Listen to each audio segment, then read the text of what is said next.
to our Gold participants from around the world. I'm Fiona Lang-Sharp, IBCLC Public Relations Manager and MC for Gold Learning. Well, I have the pleasure of sitting down and chatting with Amy Barron Smolinski today. Hi, Amy. How are you? Hi, Fiona. Great to be here.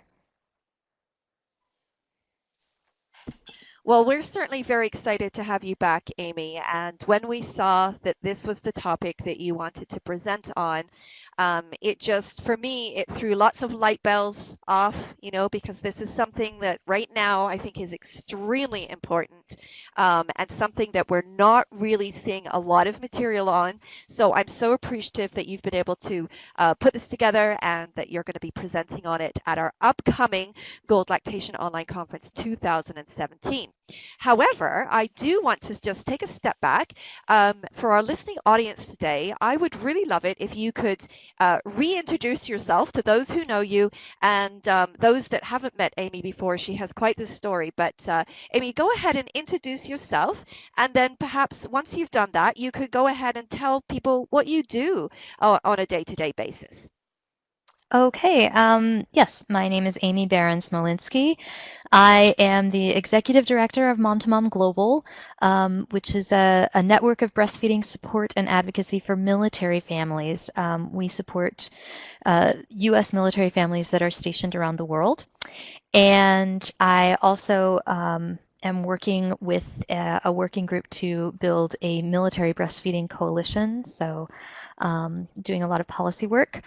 On a day-to-day basis, I do a lot of online counseling of moms. I go to our in-person, we have several in-person support groups locally, and I provide lactation counseling in support group settings. I also do home visits, telephone and individual counseling, and then on weekends and holidays, I volunteer at our local military hospital, providing Oh, lactation rounds to make sure that we have coverage when our staff IBCLC is off, because they actually do have to let her take a day off.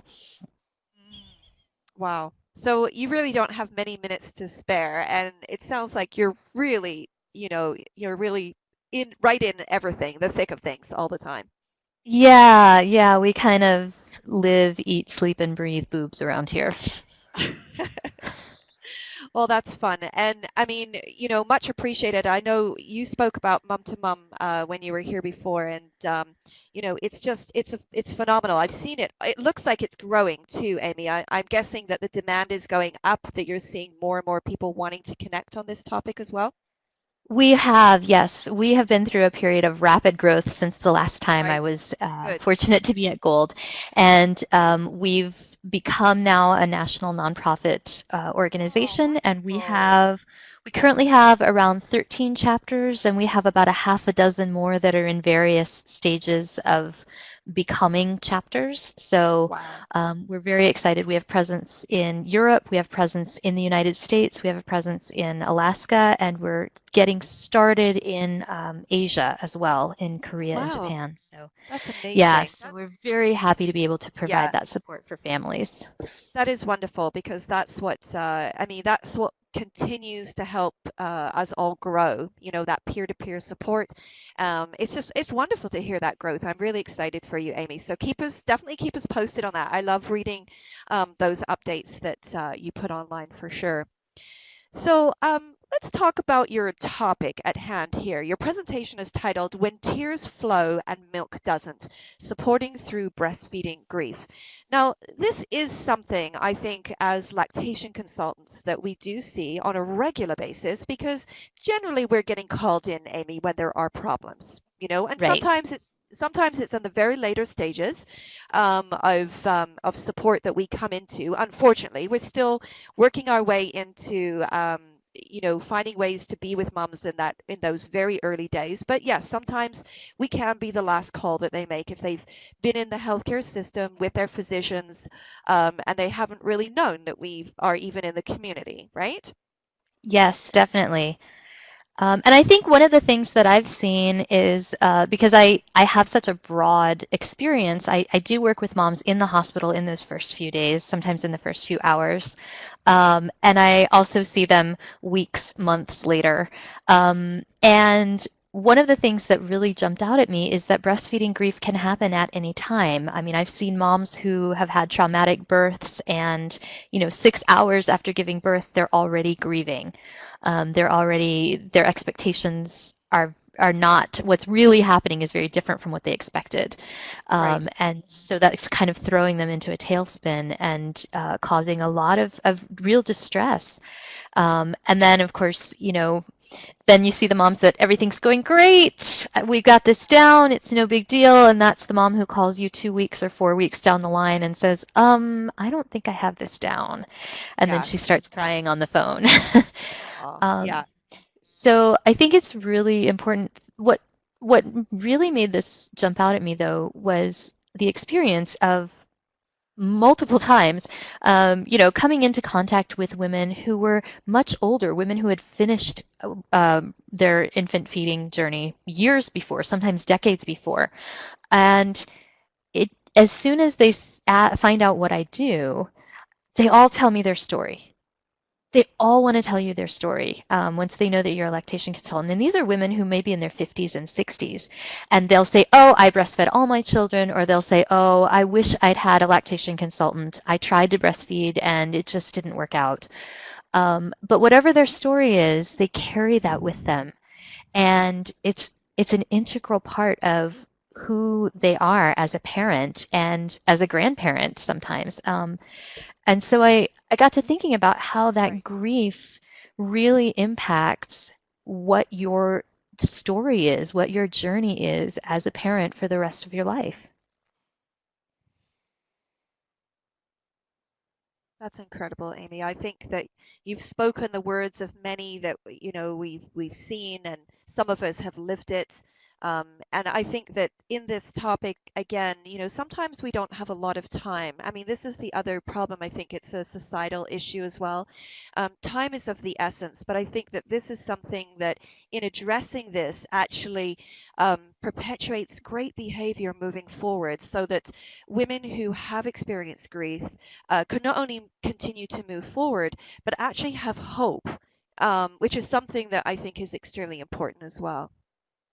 Definitely, definitely. And we see that how your relationship with infant feeding is with this baby impacts how you feel about it with subsequent babies. We see, moms who Of course. gain confidence when it goes well, when they can overcome, when they have the support that they need. Then when they comes to the next child, they're a little more laid back and they're like, okay, I got this. I remember it was a struggle, but I know I can do this. And then we see the opposite too. We see moms who were not Right. supported. We see moms whose grief is not resolved or even acknowledged. And that carries forward and it manifests as fear and anxiety um, and really sometimes a very negative feeling about infant feeding and about that Yeah. piece of parenting for them. Yeah, absolutely. I think it's sometimes one of those things that it becomes a roadblock for them internally. If it hasn't been addressed, or if they haven't been able to find resources, in order to resolve it, and depending on the support that they have within their community, of course, makes a difference. Well, you and I, Amy, I mean, I know, I've already mentioned to you online, I am super excited about this because I think in some ways, this is the foundation, and the solution to some of the current breastfeeding issues that we're seeing on a day-to-day basis. And I mean that in the sense that there has been a lot of fear that has been instilled to our mums today that they might not be able to breastfeed because they hear the stories. And this sort of falls in the same line as how we hear a lot of negative birth stories. And so therefore, we already have instilled some of this, these thoughts and these feelings. And so I think sometimes women are starting to think about breastfeeding much earlier on and wondering if they can even do it, which is quite sad. We want women to feel positive and going into that experience, but they are hearing a lot of distress.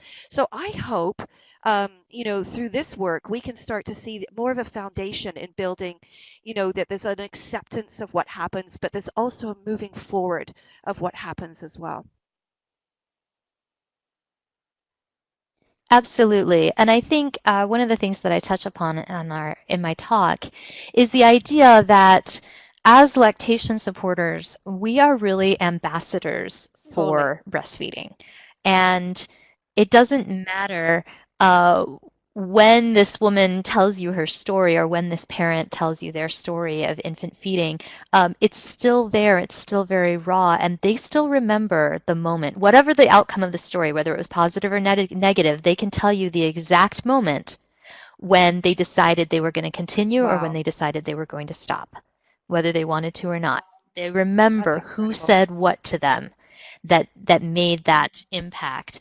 And so I think knowing that as lactation providers and supporters really is a very empowering and powerful thing for us to remember, that our words carry weight because when you're seeing clients, you're going through your day to day, you're talking to Sure. someone, you're giving the same Yes. information that you always give because it's lactation information and it's the same thing, right? Yes. And every mom has basically the same question. It's easy to slip into that modality of like, okay, this is work and I'm just doing this and it's the same thing over and over and like what do I need to get for dinner Yes. and where are my kids going tonight and that kind of thing.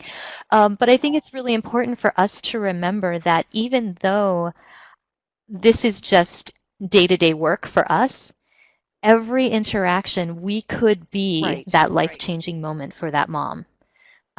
And so just keeping that in the back of our minds in all of our interactions to help us to remember to stay focused and to help us to remember um, to really be ambassadors and to be able to address that fear, to be, I know exactly what you're talking about, and it breaks my heart because I want to be a safe place for moms to come to. When moms are coming, because like you said, they don't come to us when that No. breastfeeding's going No, well. We don't see exactly. the ones that aren't having problems.